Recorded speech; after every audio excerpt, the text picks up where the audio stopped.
So I wanted to start today a little differently to what we usually do, which is actually just give you a little bit of information about social media strategy.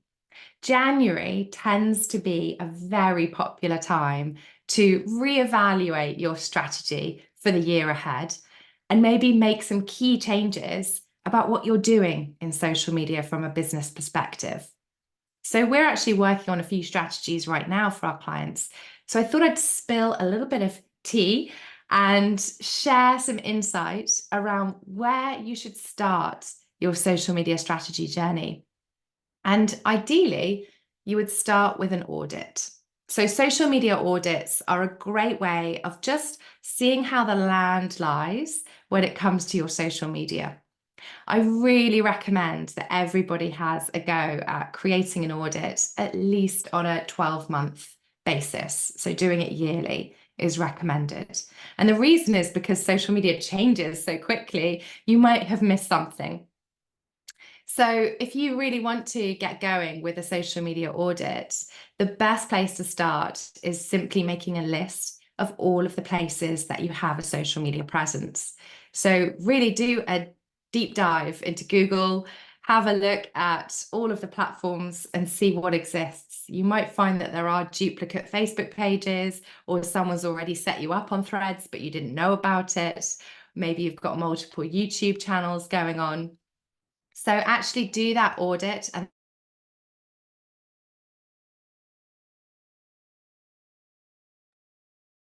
so do that stock take of your social media and just have a look at all of the platforms where you currently have a presence. And the next is to really evaluate if they're still working for you or not.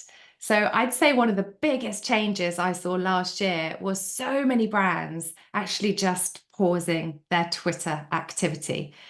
This was a very common tactic, not for everybody, but for many brands who were no longer seeing engagement there. It was almost a waste of time. There are many other reasons why brands gave up with X last year. But if you have decided to pause your activity on X, I would definitely recommend pinning a post to the top of X so that people know that you don't update the channel anymore, and maybe giving them an alternative platform that they could come and follow you on for recent updates like Instagram or TikTok.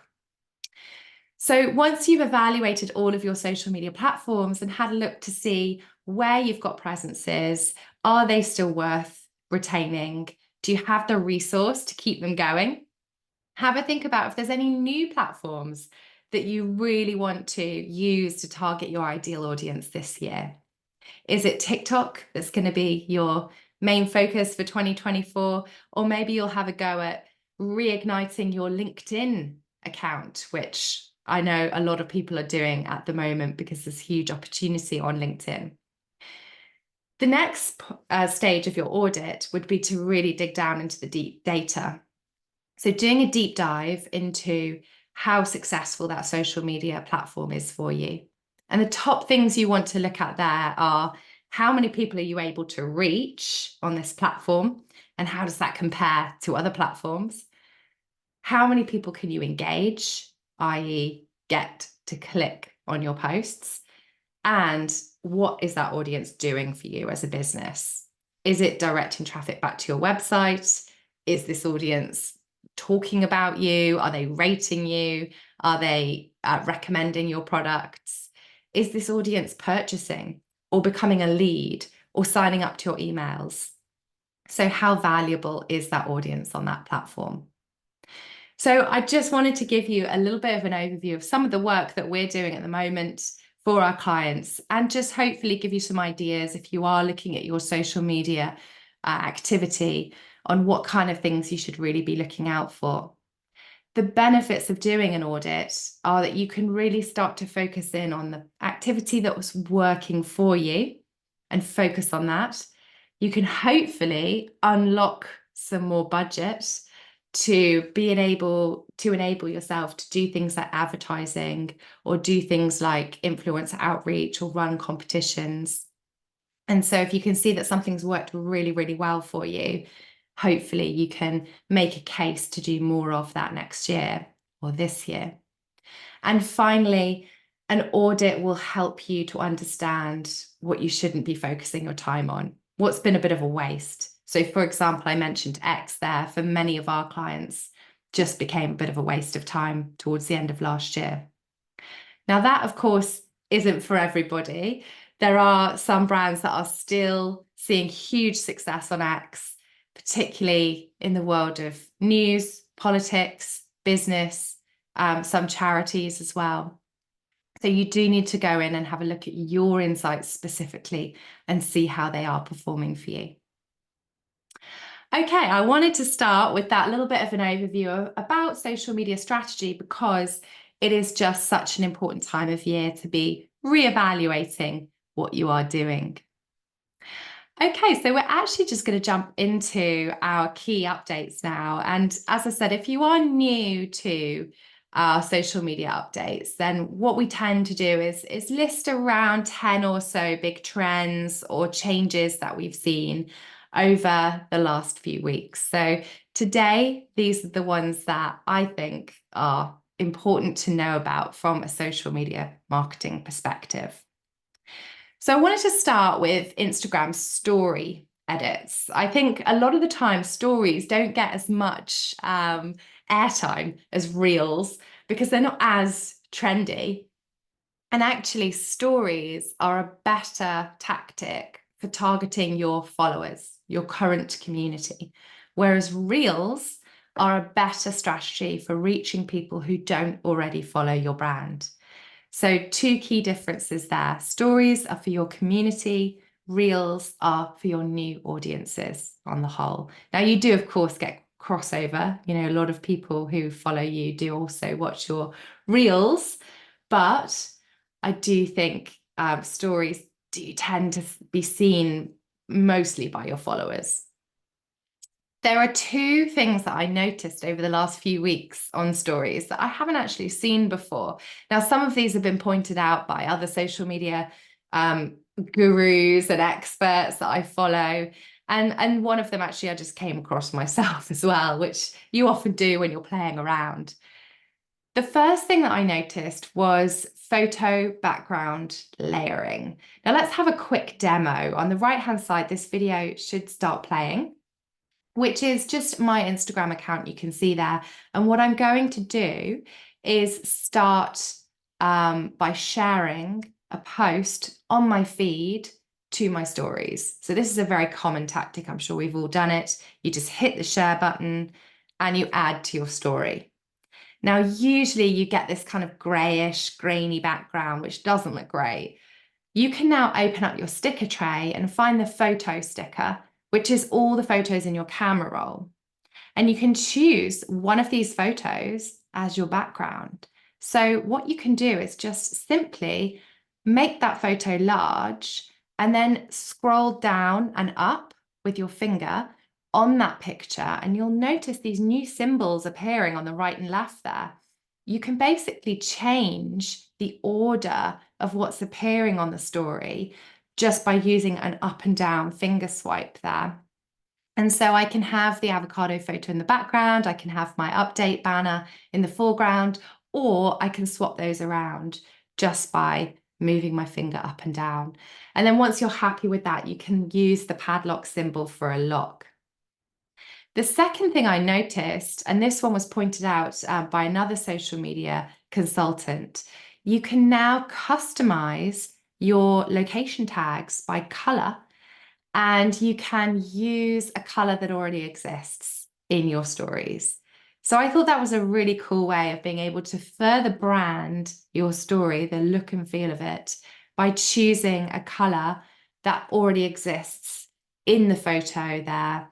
So all I did, if you kind of, if I go back on this video in case anyone missed it, all I did there was I used the location sticker. Sorry, I've got a few Zoom things in the way here. So I use the location sticker. When you tap on that, you of course get a number of different kind of preloaded stockish colors from Instagram. And there is now a little edit button. So you can click edit, and then that allows you to use the color picker where you hold down your finger on the stories and you move your finger around the photo so you can find the exact color combination you would like for your story tag, for your location tag. Okay, hopefully that makes sense. It's always quite difficult doing stories demos on online training because it is quite a fiddly thing, and sometimes you just need someone to show you there next to you. But this is being recorded, and so hopefully you can watch the playback if you didn't quite get that. So in a moment, you'll see me reopen my sticker tray and look for the location tag sticker, which I can then just simply add on to my story and then customize the colors on that. So it feels like Instagram are kind of just bringing out some new features. Towards the last few months of last year, we saw Reels being upgraded with 5 or 6 new fonts, new filters, new voiceovers. So they are bringing out more creative tools on a regular basis. Okay, so on to the next update, and this is something that I spotted, which is the fact that TikTok are really playing around with length at the moment. So I mentioned last year that TikTok had, first of all, launched 10-minute videos, and we saw the example from Hilton Hotels being the first 10-minute long TikTok video. And then they started testing 15-minute long updates. A lot of this testing is happening because TikTok is seeing a huge trend of people sharing full-length TV programs on TikTok, but split into sort of 10-minute clips. So programs like the US Shameless or Family Guy or films like Mean Girls and Scream are actually being shared on TikTok now, which is pretty crazy. So we're seeing a huge change in terms of TikTok moving to this longer form content. And also, this does support the fact that TikTok are taking on YouTube. They are definitely inching into YouTube's territory here. One of the things that I think is very interesting is the fact that TikTok now has such a focus on search. They launched some new search features last year, including the opportunity to now appear as an ad in search results, which was the first move to kind of taking on Google. And also we're seeing in terms of research that young people are using TikTok more as a search platform. In fact, on certain searches, for example, for items like lunch, TikTok actually leads where people go to search for places to go and have their lunch. And that's for young people. So I believe they are counting kind of 18 to 25-year-olds as part of that, which is crazy. So we're seeing more people, we're seeing TikTok move more into this longer form video area. And I think what that means for brands is that you can certainly begin to experiment on TikTok with slightly longer updates, perhaps to what you usually do, and see how your audience responds. So at the moment, most people are uploading video on TikTok that tends to be between 15 and 90 seconds long. But if you do have the opportunity to, I would suggest over the coming months, trialing something like a 2-minute video and just seeing what happens.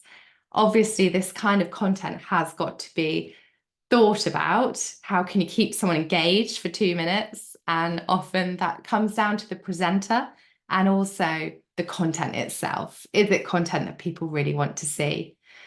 And the sort of content that people will watch for longer on TikTok is obviously entertaining, like the TV shows and the films I mentioned, but also content that's valuable, content that will answer a question like a DIY challenge or how to fix something or how to, I don't know, customize your wardrobe for the spring, for example, could definitely be an idea for a longer video. So very interesting changes from TikTok there. Another big move that TikTok made just last week is a new feature which is powered by AI. So as with many other social platforms, they are leaning in heavily to the AI trend. This is an update which at the moment is called AI Songs, TikTok AI Songs, but TikTok have actually said that it probably won't be called that when it actually comes out, if indeed it does come out to everybody. It is a test at the moment. And what it is a feature that lets creators generate unique songs and lyrics for videos and photos. So there are a number of different kind of pre-saved catalog backing songs, and you can basically type in your lyrics and TikTok will create a voice for that and will sing it on top of a song that you choose, or you can sing the song yourself. So it's essentially going to auto-tune your voice, and you could come up with something quite silly, or you could come up with something that goes alongside a campaign. So, for example, in America last year, the Whopper song by Burger King was incredibly popular, which was a unique song that they created and used alongside many videos that featured their Whopper burger. So brands are certainly coming up with these unique songs that they're hoping will become like a trending track on Instagram and TikTok. Let's have a very quick listen to a TikTok AI song. And I'm going to warn you, it may hurt your eardrums a little bit because it's not the best song. There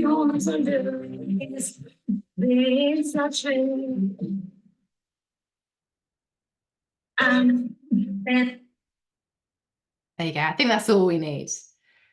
So we'll see what happens with AI song. It is still in the testing phase, but that is something that TikTok rolled out last week as a test alongside another AI specific tool, which I think is actually really important for social media platforms to have. And this tool is an AI kind of searchable bot that will essentially see if something has been created using AI and see if the user has been upfront about that. And if they haven't, it will take that content down or essentially hide that content. So this is really just another reminder that if you are creating any AI generated content, whether that be a song, you're changing an image, you're creating images on something like Midjourney, or I don't know, a script or something has been created using AI, then really you should be upfront about that, particularly the visual stuff. I think that is going to become much more mainstream as we go further into the year. So for those Facebook advertisers out there, it's really important to understand that Meta is making some changes to its targeting updates. For those of you that have been advertising on Facebook for a few years, you might remember that they did this about 2 years ago. So back in January 2022, Meta also removed and consolidated a number of detailed ad targeting options. So this is an important one to know about because you might be using some detailed ad targeting for your campaigns. That would be anything that you have put into the interests section. So behaviors, hobbies, dietary requirements, any kind of interest that maybe is related to a page or a celebrity or a phenomenon. And as you may know, with Facebook advertising, you can get so granular. You could target anybody who has a particular illness or anybody who has expressed an interest in a very, very niche product. So over the years, Meta has begun to consolidate this because some of these ad targeting options just aren't used at all. So it's almost not even worth their while getting that data.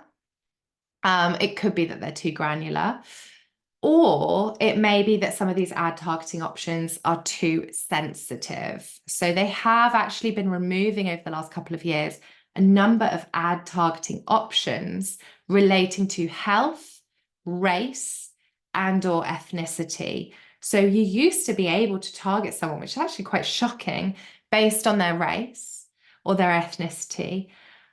You can no longer do this, or it is being rolled out.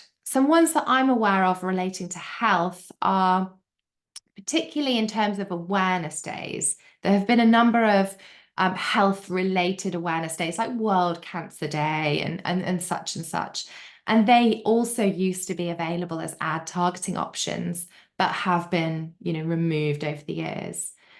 So basically, you won't necessarily know if your targeting option is going to be removed or not until it disappears from Meta, which is happening between now and March. So my advice would just be, if you are using interest targeting, keep a close eye on those interests, and you will get a warning message saying that there is an interest you're using that is no longer going to be available and it will be removed.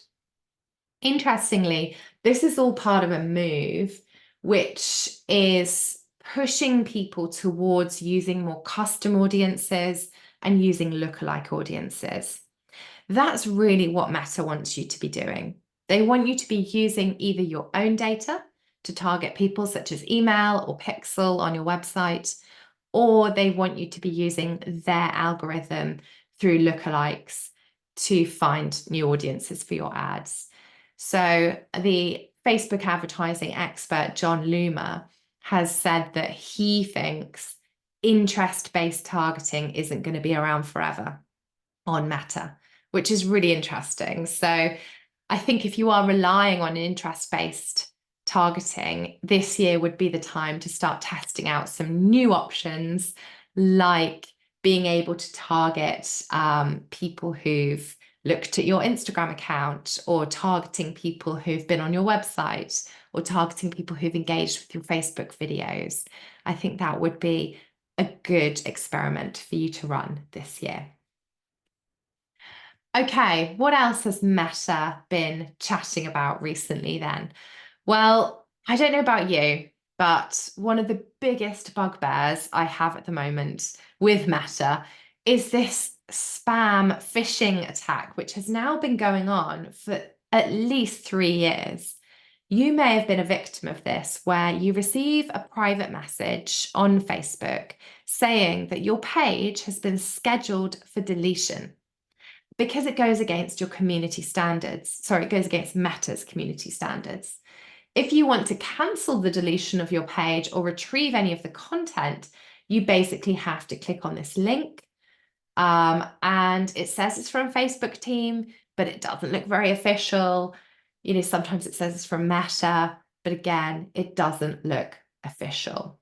Now, as you can see over on the left-hand side, just this week, I had an Avocado Social Media Hub member, which is our Facebook group, comment. So Kerry said, "I suspect this is happening with many others. Our clients' Facebook pages are receiving multiple spam messages claiming to be from Meta with threats of deleting a page. Has anyone found a way to avoid this?" And I can see in the chat that you guys are saying that you're also victim of this phishing scam. It is very, very annoying and frustrating. And I have many clients now who are receiving, tens of, like 15 messages a day for each of their pages, which is crazy. This has become a huge problem for Meta, and there isn't really anything that they can do about it overnight, although they are certainly working on it.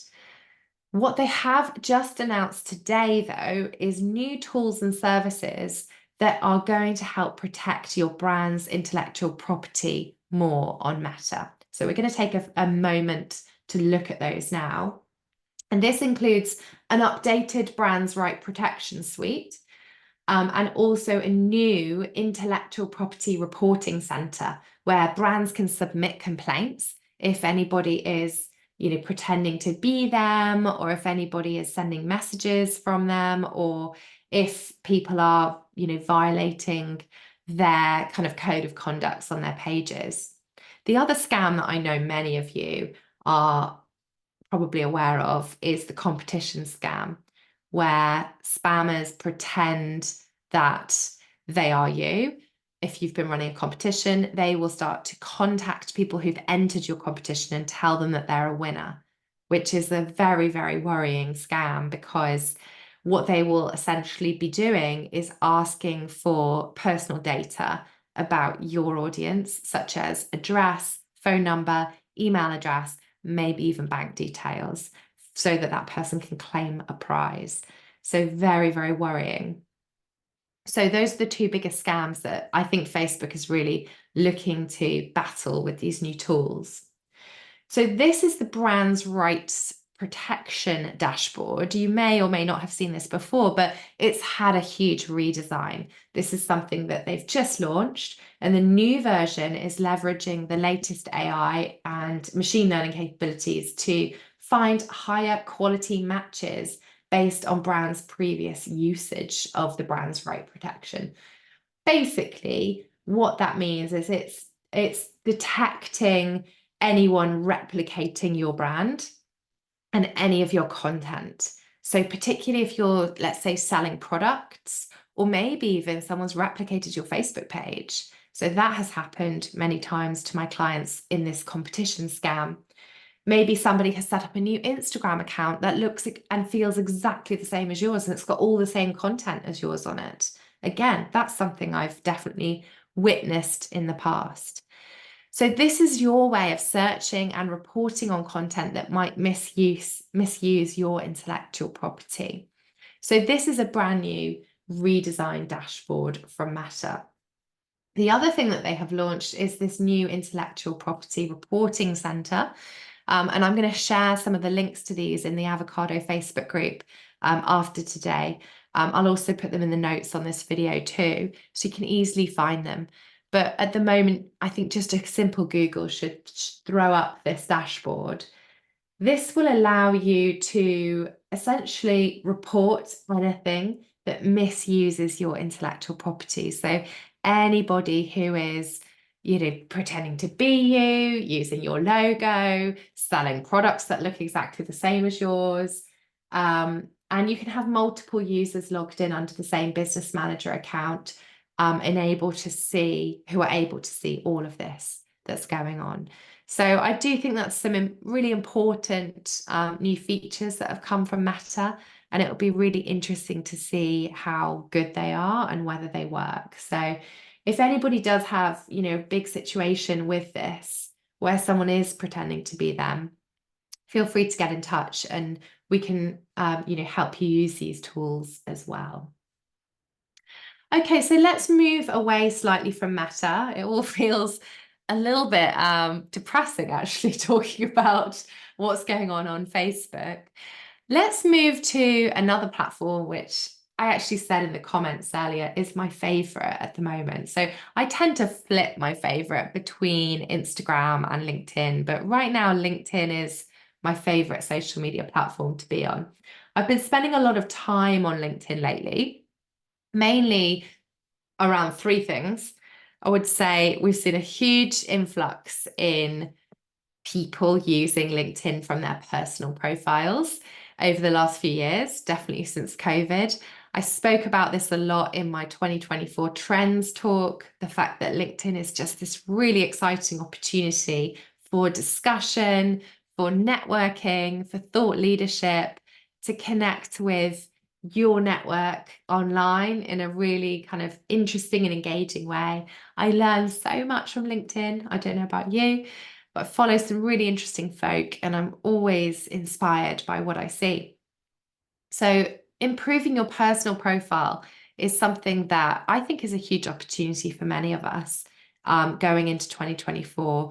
And I'm going to be releasing a few videos and things around that over the coming days. So look out for that on our Instagram channel and also on LinkedIn. The second area of interest on LinkedIn recently is the fact that you can now run newsletters on LinkedIn. And newsletters have become a really good way of alerting your community about either what you're up to right now, maybe using it as a bit of an overview of what's going on, just in the same way you would on email, or maybe it's even shorter snippets of, bit of blog post, bit of podcast here, here's a post I did. So there's some really interesting ways you can use a newsletter, and they are free to run, and you can run them from a company page or from a personal page. So there's just so many opportunities right now in terms of how to get in front of your audience. And then the third thing that I'm finding most interesting on LinkedIn right now is ads. So LinkedIn ads have had this reputation for many years as being just super expensive, almost unobtainably expensive. And to begin with, they can be. When you are targeting a wide audience, it can be quite costly. So my first advice would be, if you are looking at entering a LinkedIn campaign, entering into a LinkedIn campaign, just try and think so clearly about your audience that you're targeting. Things like their job titles, how much experience they've got, industries that they work in, even companies that they work for. If you've got a list of companies, that can be great data for LinkedIn. So you want to be quite specific and hone in on who they are. And also exclude as well. So don't be afraid to use the exclude section, which you can see I've screenshotted here. We can actually say, do you know what?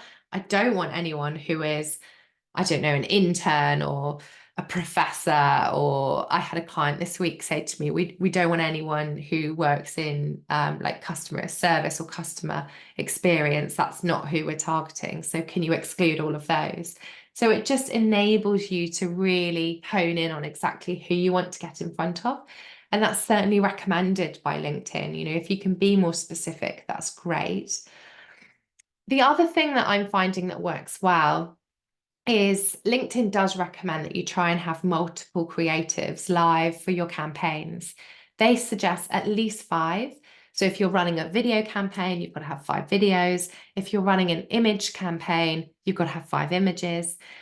But actually, I had a call with LinkedIn last week, and the consultant I was speaking to who works there said, do you know what? It doesn't necessarily have to be a fresh creative, but if it's presented in a different way, through a different caption, that can be enough variation to keep someone interested in your campaign. So one of the things I've been doing this week is actually just changing up captions on some of the content that I've got live in ad campaigns.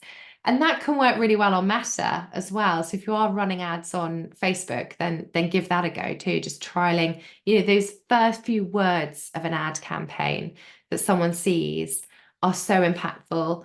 Maybe you're using the wrong ones. Maybe you haven't included like a keyword or something really eye-catching that people are going to enjoy. So test, test, test.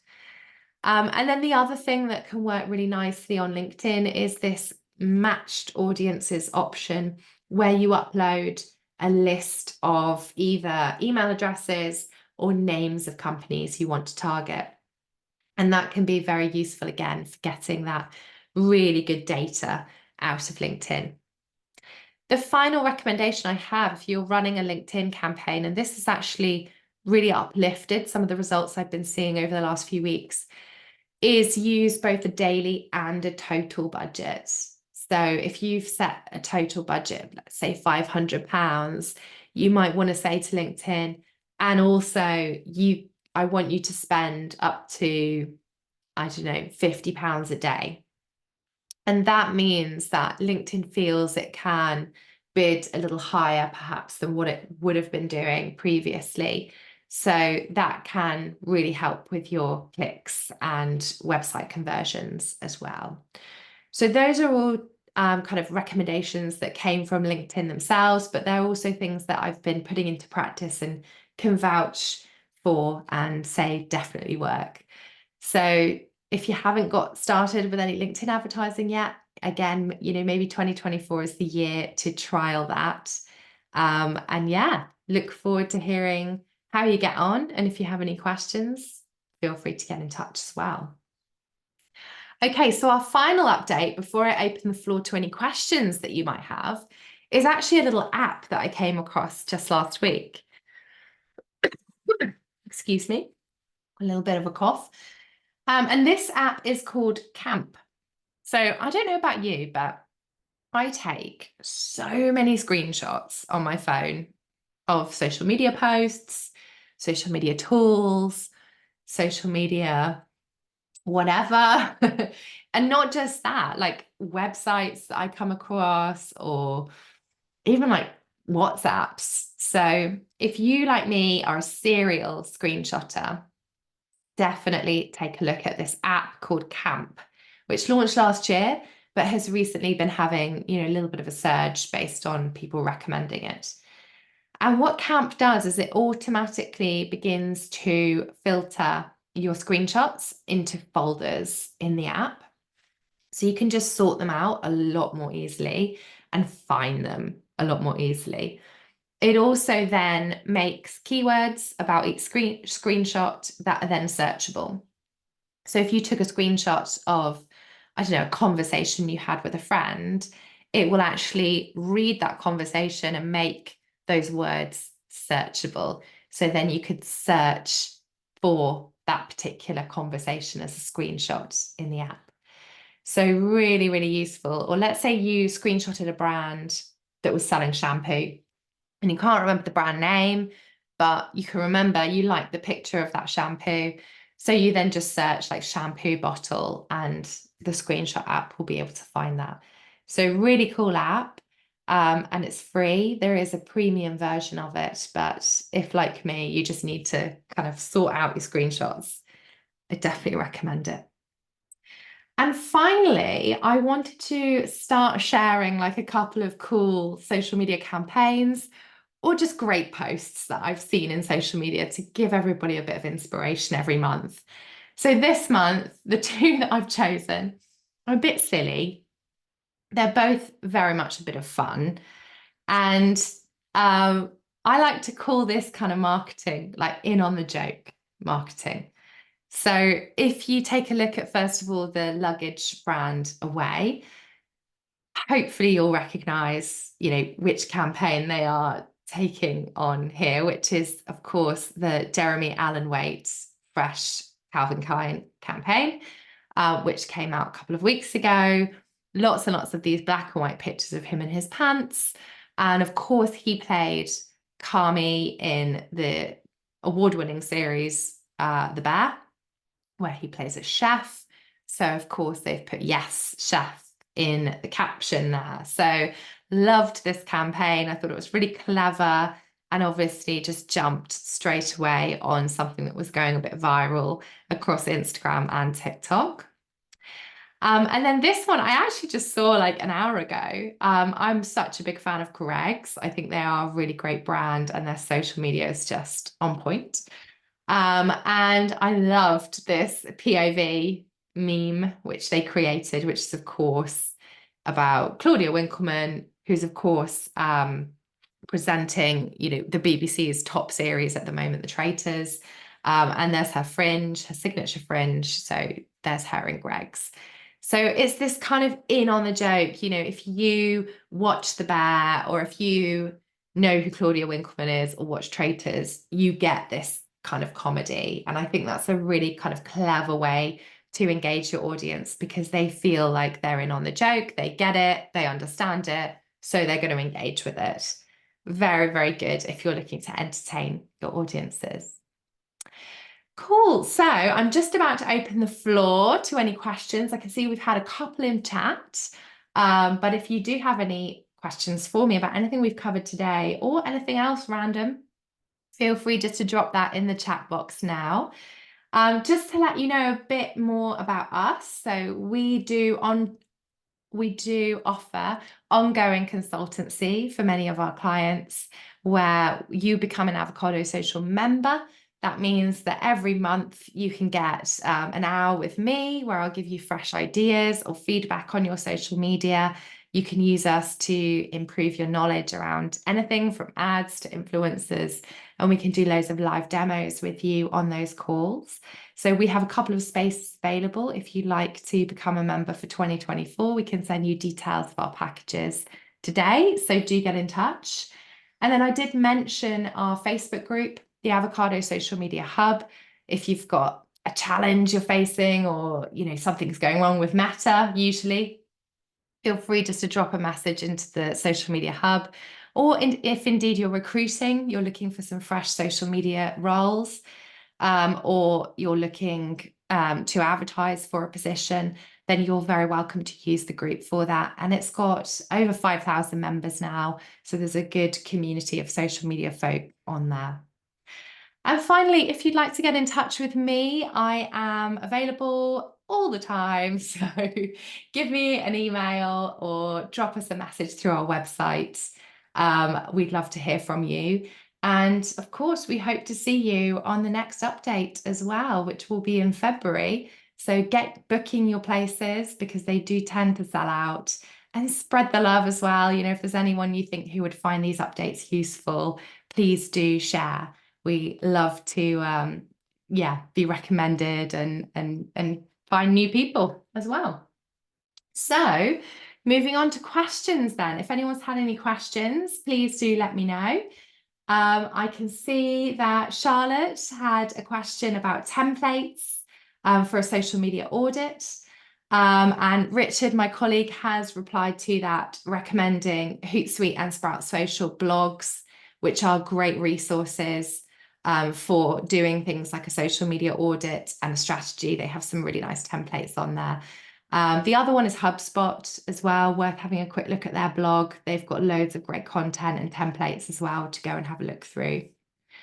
We also have had a question from, well, it's not necessarily a question, just a comment there from Anella, who said on Twitter they've noticed loads of tweets tagging us in and using 3 random words.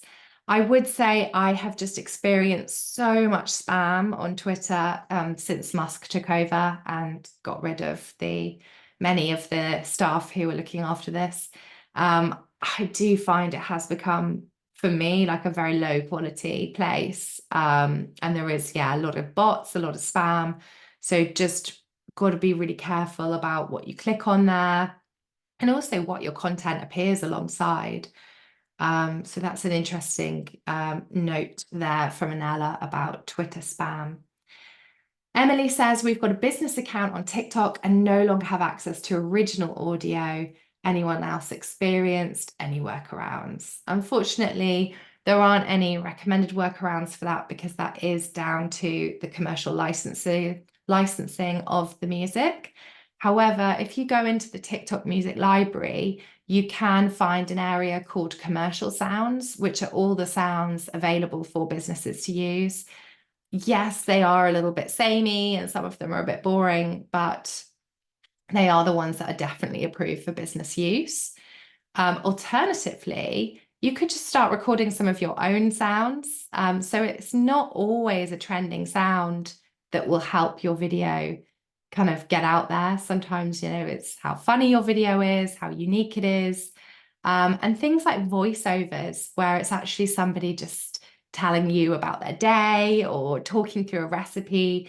Voiceovers can be very, very, very successful because they're so personal. So I'd have a go at doing a few of those. And then finally, there are free stock music sites as well. So Canva, for example, has a lot of free music tracks that you can utilize. And then also Epidemic Sounds is one to check out, where you can have a free trial for 30 days and you can use lots of music available there. Charlotte says she may have found a workaround. So Charlotte, I don't know if you want to share that with everyone. There was for a long time a workaround where you became like an entrepreneur on Instagram and that gave you access to some of the sounds. I don't know if that works on TikTok. Some people just use remixes of the popular music tracks. So if there's like a really popular Beyonce song, you could use a remix of it, which a DJ, for example, has brought out. And usually that will be available for businesses too. So a few ideas, but hopefully there's some other options out there for you to use those rather than the kind of standard commercial ones. Okay, so a few more questions coming in. Can you advise on how many times to post per week on social media? I think I get asked this question on a daily basis. So there is like no golden nugget number. A lot of it depends on, your resource, what great content you have to share, which platforms you're on, what your audience prefers, who you're targeting. So much of this comes down to your strategy. But I always say, as long as you're showing up on a regular basis, and giving yourself enough opportunity to be seen in the feeds, either on stories or in the feeds or in someone's comments, and just keep showing up, then that can, of course, benefit your engagement. Adam says, do you have any strategic tips for Threads? My company would like to give it a go, but none of our competitors are active on there, but we're not sure how to find the right approach. That's a great question, Adam. I've been talking a lot about Threads over the last few months. Right now, I think the brands that I'm witnessing that are seeing the most success are the ones that are very conversational, not salesy at all, maybe even don't talk about their products, but just have conversations and start discussions. The other thing I would do is get involved in other people's discussions. So if you're seen to be commenting on others' posts, of course, you can bring in some new audiences through that discussion. So just trial and error. I know there are a few other brands on today's call as well who are trialing out things on Threads. So just keep posting and see what works. And Maria says, how do you think is the better way to promote a corporate podcast on social media? I definitely think, of course, like clipping up the podcast into sound bites and engaging visuals is a good one to go for. You see a lot of that on Instagram and also LinkedIn, and really thinking about those sound bites. What are the most kind of clickbaity ones that are going to get somebody listening? And of course, if you've got engaging guests, then getting them to share their messages as well. So Charlotte, thank you so much, has also commented on the workaround there. Worth a go. I'll leave that up on the screen. So there's always kind of bits and pieces like this that may or may not work. I'm not guaranteeing that it does, but I'd recommend maybe screenshotting that and giving it a try.